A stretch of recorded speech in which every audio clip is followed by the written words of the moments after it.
আমি যে গোলাম তার উৎকৃষ্ট প্রমাণ হচ্ছে নামাজ। নামাজেই একটা মানুষ গোলামীর অনুভূতিতে তাকে নিয়ে যায়। বাদশাহ হোক, মন্ত্রী হোক, পীর হোক, মৌলানা হোক, মুহাদ্দিস হোক, বড় লোক হোক, গরিব হোক, পুরুষ হোক, নারী হোক, যেই হোক, নামাজে দাঁড়াইলো, একেবারে কান্ডারে ধরিয়া কানের কাছে হাত দিয়া, হাত দুটো বাঁধিয়া মাথা নিচের দিকে দিয়ে দাঁড়ায় গেল। কিসের মতো? আসামির মতো, গোলামের মতো। সুবহানাল্লাহ।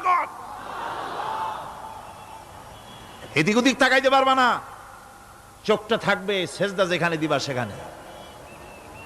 তাকানো নিষেধ, সেজদার দিকে তাকাও। এরপরে যখন রুকুতে গেলেন, গোলামের নমুনা হয়ে গেল।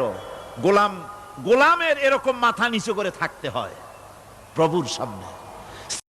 গেলেন, রাজা, বাদশাহ, বড় লোক, সব অহংকার চূর্ণ হয়ে গেল। নাক আর কপাল দিয়া আমার মাবুদের দরবারে মাথাটা লাগাই দিলাম জমিনের উপরে। সুবহানাল্লাহ।